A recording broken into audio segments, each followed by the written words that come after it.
Guys, welcome back to my YouTube channel. അപ്പോൾ എല്ലാവരും സുഖമായിട്ടിരിക്കുന്നു വിശ്വസിക്കുന്നു. ഞാനും അടിപൊളിയായിട്ട് ഹാപ്പി ആയിട്ടിരിക്കുന്നു കേട്ടോ. ഇന്ന് എനിക്ക് 38 വീക്സ് സ്റ്റാർട്ട് ചെയ്യുവാണ്, അതായത് മാർച്ച് 18-ാം തീയതി. ഈ ഡേയിലാണ് എൻ്റെ ഹോസ്പിറ്റൽ അഡ്മിഷൻ പറഞ്ഞിട്ടുണ്ടായിരുന്നത്. അതുകൊണ്ട് തന്നെ ഞാൻ രാവിലെ ഇതാ റെഡിയായി നിൽക്കുവാണ് ഹോസ്പിറ്റലിൽ പോകാൻ വേണ്ടി. അപ്പോൾ ഹോസ്പിറ്റലിൽ പോകുന്നതിന് മുന്നേ ചൂടായിട്ടൊരു ചായ കുടിച്ചിട്ട് പോകാമെന്ന് പറഞ്ഞ് ഞാൻ ആ ചായ കുടിക്കുവാണ്. ആക്ച്വലി ഞാൻ തലേ ദിവസം തന്നെ എൻ്റെ ഹോസ്പിറ്റലിൽ കൊണ്ടുള്ള ബാഗും ഡോക്യുമെൻസും എല്ലാ സാധനങ്ങളും കാറിലേക്ക് കയറ്റി വെച്ചിട്ടുണ്ട് കേട്ടോ. രാവിലെ കിടന്നിങ്ങനെ നമ്മൾ ധൃതി പിടിച്ചൊന്ന് ഓടണ്ടല്ലോ എന്ന് വിചാരിച്ചിട്ട് തലേ ദിവസമേ എല്ലാം സെറ്റ് ചെയ്ത് വെച്ചു. ഇതാ ഞാൻ വീട്ടിൽ നിന്ന് ഇറങ്ങി കേട്ടോ. ഞാൻ ഭയങ്കര എക്സൈറ്റഡും ഹാപ്പിയും എന്താ പറയാന്ന് അറിയില്ല. എനിക്ക് ഭയങ്കര അങ്ങനെ ഒരു ഇമോഷനിലൂടെയാണ് ഞാൻ പോകുന്നത് കേട്ടോ. കാരണം ഞാൻ ഭയങ്കര ഹാപ്പിയാണ്. കാരണം എനിക്ക് എത്രയും പെട്ടെന്ന് ബേബീനെ കണ്ടാൽ കൊള്ളാമെന്നുണ്ട്. അതുകൊണ്ട് തന്നെ ഞാൻ ഭയങ്കര ഹാപ്പി ആയിട്ടാണ് പോകുന്നത്. എനിക്കിങ്ങനെ പേടിയോ അങ്ങനെ ഒരു സംഭവമൊന്നുമില്ല. ഭയങ്കര എക്സൈറ്റഡ് ആണ് ഞാൻ കേട്ടോ. അപ്പോൾ പോകുന്ന വഴിക്ക് ഞങ്ങൾ ബ്രേക്ക്ഫാസ്റ്റ് കഴിക്കാമെന്ന് വിചാരിച്ചു. രാവിലെ വീട്ടിൽ ഒന്നും ഉണ്ടാക്കിയില്ല, കാരണം രാവിലെ ഹോസ്പിറ്റലിലേക്ക് ഇറങ്ങുമല്ലേ. അപ്പോൾ ദാ പോകുന്ന വഴിക്ക് കഴിക്കാമെന്ന് പറഞ്ഞാൽ ഇമ്പീരിയൽ കിച്ചണിലാണ് ബ്രേക്ക്ഫാസ്റ്റ് കഴിക്കുക. ഞാൻ ഓർഡർ ചെയ്തിട്ടുണ്ടായിരുന്നത് വീശപ്പവും മുട്ടക്കറിയായിരുന്നു കേട്ടോ. നല്ല ബ്രേക്ക്ഫാസ്റ്റ് ആയിരുന്നു, പിന്നെ ചായ അടിപൊളിയായിരുന്നു. അപ്പോൾ അതൊക്കെ കഴിച്ചിട്ട് ഞങ്ങൾ ഇതാ ഹോസ്പിറ്റലിലേക്ക് പോവുകയാണ് കേട്ടോ. ഒരു 9-9:30 ഒക്കെ ആയപ്പോൾ ഞങ്ങൾ ഹോസ്പിറ്റലിലെത്തി. ഹോസ്പിറ്റലിലെത്തിയിട്ട് ആദ്യം തന്നെ ഞാൻ എൻ്റെ വെയിറ്റും BP ഒക്കെ ചെക്ക് ചെയ്തായിരുന്നു. പിന്നെ എനിക്ക് ഇന്ന് NST എഴുതിയിട്ടുണ്ടായിരുന്നു. അത് കഴിഞ്ഞിട്ടാണ് ഡോക്ടറിനെ കാണേണ്ടത്. അപ്പോൾ അതിന് വേണ്ടി വെയിറ്റ് ചെയ്യുവാണ്. ഇന്ന് നല്ല തിരക്കുണ്ട് കേട്ടോ. NST ഒത്തിരി പേരുണ്ട്. അങ്ങനെ വെയിറ്റ് ചെയ്തിരിക്കുവാണ് എൻ്റെ പേര് വിളിക്കാൻ വേണ്ടി. അങ്ങനെ ഇതാ എന്നെ വിളിച്ചു, NST ഒക്കെ ചെയ്തു. അങ്ങനെ ഡോക്ടറിനെയൊക്കെ കണ്ടിട്ട് അഡ്മിഷൻ എടുക്കാൻ വേണ്ടി ഞങ്ങൾ താഴെ വന്നിരിക്കുവാണ് കേട്ടോ, റൂമൊക്കെ സെലക്ട് ചെയ്യാൻ വേണ്ടിയിട്ട്. അപ്പോൾ അങ്ങനെ റൂമൊക്കെ സെലക്ട് ചെയ്തു. ഞാൻ സെലക്ട് ചെയ്തിട്ടുണ്ടായിരുന്നത് പ്രീമിയം സ്യൂട്ടായിരുന്നു കേട്ടോ. കാരണം അതാവുമ്പോൾ എൻ്റെ ഫാമിലിക്കും ഫ്രണ്ട്സിനൊക്കെ ഇങ്ങനെ കൂടെ വന്ന് നിൽക്കാൻ പറ്റും. ഒന്നിൽ കൂടുതൽ, അതായത് 2-3 ബൈസ്റ്റാൻഡേഴ്സിന് നമ്മൾ കൂടെ ഒരുമിച്ച് നിൽക്കാൻ പറ്റുന്ന ഒരു സാഹചര്യമാണ് കേട്ടോ. നല്ല സ്പേഷ്യസ് ആയിട്ടുള്ള വലിയൊരു റൂമും 2 ബാത്റൂമും ഒക്കെ ആയിട്ട് ഭയങ്കര അടിപൊളിയായിട്ടൊരു റൂമാണ് കേട്ടോ. റൂം നമുക്കൊരു ഹോസ്പിറ്റൽ റൂമാണെന്ന് ഫീൽ ചെയ്യില്ല. സത്യം പറഞ്ഞാൽ റിസോർട്ടിലൊക്കെ വന്നതുപോലെയാണ് എനിക്ക് ഫീൽ ചെയ്തത്. അതുകൊണ്ട് തന്നെ അത്ര ഒരു പേടിയോ നെർവസ്നെസ്സോ അങ്ങനെയൊന്നും എനിക്ക് ഫീൽ ചെയ്തില്ല. നല്ല ഹാപ്പി ആയിട്ടിരുന്നു. പിന്നെ ഇതാ ഇങ്ങനൊരു കിറ്റൊക്കെ കിട്ടിയാണ് കണ്ടു. വലിയ റൂമും അതുപോലെ തന്നെ അപ്പുറത്ത് നമ്മളുടെ ലിവിങ് ഏരിയ പോലെ ഒരു സംഭവമാണ്, ഗസ്റ്റൊക്കെ വരുന്നെങ്കിൽ ഇരിക്കാൻ വേണ്ടി. പിന്നെ ഡൈനിങ്, പിന്നെ നമ്മൾ കിച്ചൺ ഏരിയ പോലെ അങ്ങനെ ഒരു സംഭവം. പിന്നെ ഇവിടെ ഒരു പൗഡർ വാഷ്റൂം ഉണ്ട് കേട്ടോ. കണ്ടോ, അത് നല്ല സ്പേഷ്യസ് ആയിട്ടുള്ള ബാത്റൂമും കാര്യങ്ങളൊക്കെയാണ്. നേരെ വരുമ്പോൾ എൻ്റെ റൂമിൽ ഇതാ ഇവിടെ നിന്നുള്ള വ്യൂ എന്ന് പറഞ്ഞാൽ പുറത്തേക്ക് ബാക്ക് സൈഡാണ് കേട്ടോ ഹോസ്പിറ്റലിൻ്റെ.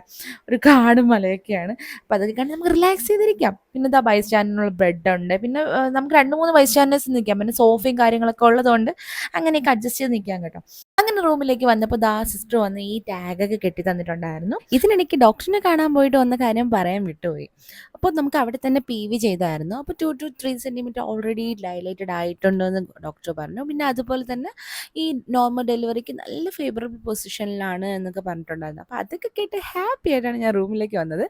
അതുകൊണ്ട് തന്നെ ഞാൻ വിചാരിച്ചു കുറച്ചും കൂടി ഒന്ന് ആക്റ്റീവ് ആവാമെന്ന് പറഞ്ഞത് എക്സസൈസ് ഒക്കെ സ്റ്റാർട്ട് ചെയ്തു. അതിനിടയ്ക്ക് എനിക്ക് ഇതാ ഹോസ്പിറ്റൽ ഗൗൺ കൊണ്ടുവന്നിട്ടുണ്ട് കേട്ടോ. അപ്പോൾ അതൊക്കെ ചേഞ്ച് ചെയ്തു ഞാൻ.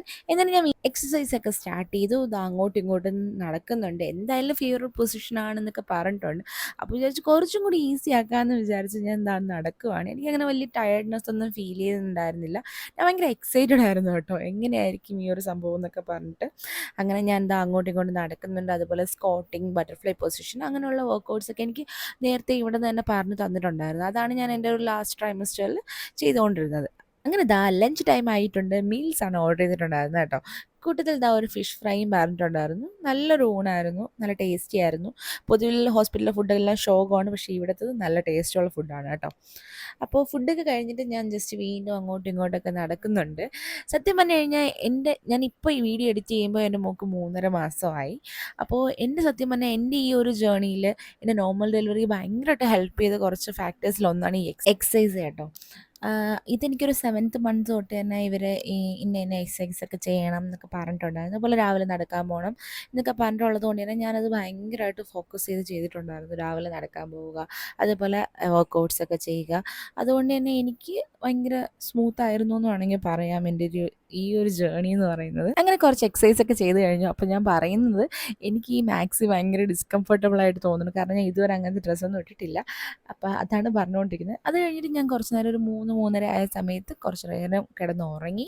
കാരണം ഇനിയിപ്പോൾ രാത്രി ഉറങ്ങാൻ പറ്റുമോ, പെയിൻ വന്നു കഴിഞ്ഞാൽ എങ്ങനെയാണെന്നൊന്നും അറിയില്ല. നന്നായിട്ടൊന്ന് ഉറങ്ങാതിരുന്ന് കഴിഞ്ഞാൽ ചിലപ്പോൾ ഭയങ്കരമായിട്ട് ടയേർഡായി പോകും. അതുകൊണ്ട് ഞാൻ കുറച്ച് നേരം കിടന്ന് ഉറങ്ങി. ഒരു 4 മണിയായപ്പോൾ ആ ഉറക്കത്തിൽ നിന്ന് എണീറ്റിട്ടുണ്ട്. വീണ്ടും അങ്ങോട്ടും ഇങ്ങോട്ടും നടക്കുവാണ്. എനിക്ക് ടയർഡ്നെസ് ഒന്നും ഫീൽ ചെയ്യാത്തതുകൊണ്ട് അതുകൊണ്ട് തന്നെ നടക്കാൻ ഭയങ്കര ഇഷ്ടമായിരുന്നു. അതുകൊണ്ട് ഞാൻ അങ്ങോട്ടും ഇങ്ങോട്ടും നടക്കുകയാണ്. പിന്നെ എനിക്കിപ്പോൾ ഞാൻ പല വീഡിയോസിലും പറഞ്ഞിട്ടുണ്ടായിരുന്നു എനിക്ക് പ്രഗ്നൻസിയിൽ ഷുഗർ ബോർഡർ ലെവലിലായിരുന്നു. അതുകൊണ്ട് തന്നെ 38 വീക്കായ സമയത്ത് ഡോക്ടർ ഇൻഡ്യൂസ്ഡ് ലേബറാണ് പറഞ്ഞിട്ടുണ്ടായിരുന്നത് കേട്ടോ. അപ്പോൾ അതെന്ന് പറഞ്ഞു കഴിഞ്ഞാൽ അറിയായിരിക്കും മരുന്ന് തന്നിട്ട് പെയിൻ വരുന്ന രീതിയിലുള്ളതാണ്. അപ്പോൾ ഞാൻ ഭയങ്കര എക്സൈറ്റഡ് ആയിരുന്നു. ഇത് എങ്ങനെയാണ് സംഭവം? മരുന്ന് തന്നിട്ട് നമുക്ക് എപ്പോൾ പെയിൻ വരും? എങ്ങനെയായിരിക്കും എന്നൊക്കെ ഉള്ളത് ഭയങ്കര അതുമാത്രമല്ല എന്നിട്ട് ഞാൻ ആലോചിക്കുന്നു അവർ പറഞ്ഞിട്ടുണ്ടായിരുന്നു രാത്രി 10 മണിക്കായിരിക്കും ഡോസ് മരുന്ന് തരുന്നതെന്ന്.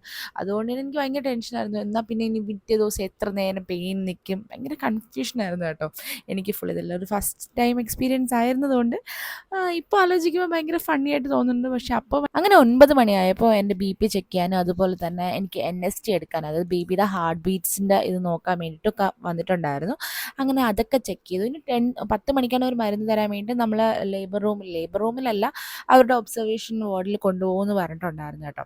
പക്ഷേ 10 മണിയായിട്ട് അവർ വിളിച്ചിട്ടുണ്ടായിരുന്നില്ല. കാരണം ഭയങ്കര തിരക്കായിരുന്നു. ഒത്തിരി കേസുകൾ ആ സമയത്ത് അവിടെ ഉണ്ടായിരുന്നു. അതുകൊണ്ട് വിളിച്ചുകൊണ്ട് പോകാൻ ഭയങ്കര ലേറ്റായി. അങ്ങനെ 12 മണിക്കാണ് കേട്ടോ എന്നെ അവർ ഒബ്സർവേഷൻ വാർഡിലേക്ക് കൊണ്ടുപോകുന്നത്. അപ്പോൾ എനിക്ക് ഭയങ്കര ടെൻഷനായിരുന്നു ഇനി എന്തായിരിക്കും സംഭവം. ആ വാർഡിലെത്തി 12 കാലമായപ്പോൾ എത്തി കേട്ടോ. അപ്പോൾ എനിക്ക് അവർ മെഡിസിൻ തന്നിട്ടുണ്ടായിരുന്നു. ഇത് ഓരോ കോഴ്സായിട്ടാണ് തരുന്നത്. അപ്പോൾ ഫസ്റ്റ് കോഴ്സ് തന്നിട്ടുണ്ടായിരുന്നു. അതുപോലെ തന്നെ NST കണക്ട് ചെയ്തിട്ടുണ്ടായിരുന്നു. പിന്നെ എനിക്ക് പിന്നെ ഒരു 2, 2:30, 3 ഏതൊരു ടൈം എനിക്കിപ്പോൾ ഓർമ്മയില്ല കേട്ടോ. ആ ഒരു ടൈമിലാണ് എനിക്ക് അടുത്ത ഡോസ് എന്തോ തന്നത്. അങ്ങനെ ആ സമയത്ത് എനിക്ക് റൂമിൽ വെച്ച് ചെറിയ കോൺട്രാക്ഷൻസും കാര്യങ്ങളും, പക്ഷെ അതൊരു വലിയ ഇതൊന്നും അല്ല, ചെറുതായിട്ടൊക്കെ ഉണ്ടായിരുന്നു. പിന്നെ 2 മണി 3 മണി സമയത്ത് എനിക്ക് കുറച്ചും കൂടുതൽ കോൺട്രാക്ഷൻസ് ഒക്കെ തുടങ്ങി. അപ്പോൾ ആ സമയത്ത് തന്നെ എനിക്ക് ഈ NST കണക്ട് ചെയ്തിരിക്കുന്നതുകൊണ്ട് ഭയങ്കര ഒരു ഇറിറ്റേഷൻ ആയിരുന്നു കേട്ടോ. പിന്നെ അത് കഴിഞ്ഞ് ഒരു 6 മണിയായപ്പോൾ സിസ്റ്റർ വന്ന് പറഞ്ഞു ബ്രേക്ക്ഫാസ്റ്റ് ഒക്കെ കഴിച്ച് കുളിച്ച് റെഡി ആയിരിക്കാൻ, കാരണം ഡോക്ടർ വരും. അപ്പോൾ റൗണ്ട്സിന് വരുമ്പോൾ നമുക്ക് ചെക്കപ്പ് ചെയ്യാമല്ലോ. അങ്ങനെ ഞാൻ ബ്രേക്ക്ഫാസ്റ്റ് ഒക്കെ കഴിക്കുവാണ്. ബ്രേക്ക്ഫാസ്റ്റ് കഴിഞ്ഞപ്പോൾ സിസ്റ്റർ പറഞ്ഞു ജസ്റ്റ് ഒന്ന് എക്സസൈസ് ഒക്കെ ചെയ്യുന്നെങ്കിൽ ചെയ്തിട്ട് വരാൻ പറഞ്ഞു. അപ്പോൾ ബർത്തിങ് ബോൾസ് ഒക്കെ ഉണ്ടായിരുന്നു കേട്ടോ.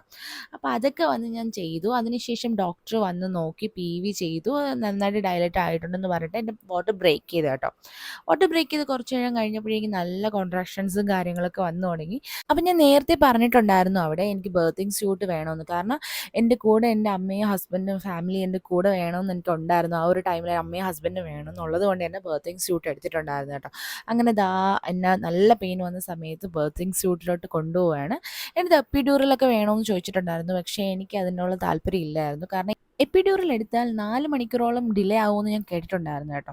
അപ്പം അതുകൊണ്ട് പിന്നെ ഞാൻ ത്രൂ ഔട്ട് നല്ല ബ്രീത്തിങ് ടെക്നിക്സ് ഒക്കെ പ്രാക്ടീസ് ചെയ്യുന്നുണ്ടായിരുന്നു. എനിക്കത് വർക്കൗട്ട് ആവുന്നുണ്ടോ, എനിക്കിതൊക്കെ കൺട്രോൾ ചെയ്യാൻ പറ്റുമോ എന്നൊക്കെ എനിക്ക് അറിയണമെന്നുണ്ടായിരുന്നു. അതുകൊണ്ട് തന്നെ ഞാൻ മെയിനായിട്ട് ഇതെടുത്തിട്ടുണ്ടായിരുന്നില്ല. പിന്നെ നല്ല പെയിനൊക്കെ അവിടെ വന്നപ്പോൾ നല്ല പെയിനൊക്കെ സ്റ്റാർട്ടായി തുടങ്ങി. നല്ല പെയിനായിരുന്നു കേട്ടോ. അങ്ങനെ 2 മണിയായപ്പോൾ എൻ്റെ ഡെലിവറി കഴിഞ്ഞു. ബേബി എത്തിയിട്ടുണ്ട്. ഗേൾ ബേബിയാണ് കേട്ടോ. അപ്പോൾ എൻ്റെ ഫാമിലി എല്ലാവരും അവിടെ തന്നെ ഉണ്ടായിരുന്നു, റൂമിൽ തന്നെ ഉണ്ടായിരുന്നു. അപ്പോൾ എല്ലാവരും വന്ന് ബേബീനെയൊക്കെ കാണുവാണ്. അപ്പോൾ ഡെലിവറി കഴിഞ്ഞിട്ട് നല്ല വിശപ്പായിരുന്നു കേട്ടോ. അപ്പോൾ അവർ തന്നെ കഞ്ഞിയൊക്കെ എനിക്ക് ഓർഡർ ചെയ്തിട്ടുണ്ടായിരുന്നു. അങ്ങനെ ഉലുവ കഞ്ഞിയൊക്കെ കുടിച്ചു. ബേബി നല്ല ഉറക്കമാണ് കേട്ടോ. അങ്ങനെ ഈവനിങ് ആയപ്പോൾ ഞങ്ങൾ ഞങ്ങളുടെ റൂമിലേക്ക് എത്തി. അവിടുന്ന് തന്നെ എനിക്ക് ബോഡി വാഷൊക്കെ അവർ ചെയ്ത് തന്നിട്ടുണ്ടായിരുന്നു കേട്ടോ. അവിടുത്തെ നേഴ്സും ഡോക്ടേഴ്സൊക്കെ ഭയങ്കര സപ്പോർട്ടീവായിട്ട് ഭയങ്കര കെയറിങ് ആയിട്ടുള്ളവരായിരുന്നു കേട്ടോ. ഞാൻ കഞ്ഞി പറഞ്ഞിട്ടുണ്ടായിരുന്നു നൈറ്റിൽ നല്ല ലൈറ്റായിട്ട് എന്തെങ്കിലും ഫുഡ് കഴിച്ചാൽ മതി എന്ന് പറഞ്ഞിട്ടുള്ളതുകൊണ്ട് ഉലുവ കഞ്ഞിയാണ് ഓർഡർ ചെയ്തത് കേട്ടോ. പക്ഷേ ഉലുവ കഞ്ഞിയുടെ ടേസ്റ്റ് ഒന്നും ആദ്യം എനിക്ക് ഒട്ടും ഇഷ്ടപ്പെടുന്നുണ്ടായിരുന്നില്ല. പിന്നെ കഷ്ടപ്പെട്ട് വിശപ്പുള്ളതുകൊണ്ട് കഴിക്കുകയാണ്. പിന്നെ നല്ല ടയർഡ്നെസ്സും ഉണ്ടായിരുന്നു. ഇത് നെക്സ്റ്റ് ഡേ ആണ് കേട്ടോ. അപ്പോൾ ഡെലിവറി കഴിഞ്ഞിട്ട് നെക്സ്റ്റ് ഡേ ബ്രേക്ക്ഫാസ്റ്റിന് പുട്ടും കടലയൊക്കെയാണ് പറഞ്ഞിട്ടുണ്ടായിരുന്നത്. പിന്നെ അവിടുത്തെ മെഷീനിലുള്ള ചായ എനിക്ക് ഭയങ്കര ഇഷ്ടപ്പെട്ടു കേട്ടോ. അപ്പോൾ അതും ഉണ്ടായിരുന്നു. അപ്പോൾ അതൊക്കെ കഴിഞ്ഞിട്ട് അവർ കുറച്ച് കഴിഞ്ഞപ്പോൾ ബേബിക്ക് ഒരു ഗിഫ്റ്റ് കൊണ്ടുവന്നിട്ടുണ്ടായിരുന്നു. ഹോസ്പിറ്റലിൽ നിന്ന് തന്നെ ബേബി ഡ്രസ്സും അതിൻ്റെ മിറ്റൻസും ബൂട്ടീസും ടവലും അങ്ങനത്തെ സംഭവങ്ങളൊക്കെ ആയിരുന്നു കേട്ടോ ഉണ്ടായിരുന്നത്. നല്ല മെസ്ലിൻ ക്ലോത്തിലുള്ള ഒരു അടിപൊളി സെറ്റായിരുന്നു കേട്ടോ. നല്ല ക്യൂട്ടായിട്ട് സോഫ്റ്റ് ആയിട്ടുള്ള ഒരു സെറ്റ്. എനിക്ക് നോർമൽ ഡെലിവറി ആയതുകൊണ്ട് തന്നെ 3 ദിവസം മതിയായിരുന്നു കേട്ടോ ഹോസ്പിറ്റൽ സ്റ്റേ എന്ന് പറയുന്നത്. അതുകൊണ്ട് തന്നെ ഇന്ന് 3ാമത്തെ ദിവസമാണ് ഞങ്ങൾ വീട്ടിൽ പോവുകയാണ് കേട്ടോ. അപ്പോൾ ബേബി ആയിട്ട് വീട്ടിൽ പോകുന്നതിൻ്റെ ഒരു എക്സൈറ്റ്മെൻറ്റും കാര്യങ്ങളൊക്കെ ഉണ്ട്. അങ്ങനെ ബന്ധുക്കളും എല്ലാവരും ഉണ്ടായിരുന്നു കേട്ടോ. ഈ 3 ദിവസം എല്ലാവരും വന്നിട്ടുണ്ടായിരുന്നു. അങ്ങനെ ഇന്ന് തിരിച്ച് വീട്ടിലേക്ക് പോവുകയാണ്. അപ്പോൾ എൻ്റെ ഡെലിവറി വീഡിയോ ഇത്രയേ ഉള്ളൂ. ഇഷ്ടപ്പെട്ടു കഴിഞ്ഞാൽ ലൈക്ക് ചെയ്യാനും ഷെയർ ചെയ്യാനും സബ്സ്ക്രൈബ് ചെയ്യാനും മറക്കണ്ട. ബൈ, നെക്സ്റ്റ് വീഡിയോ കാണാം.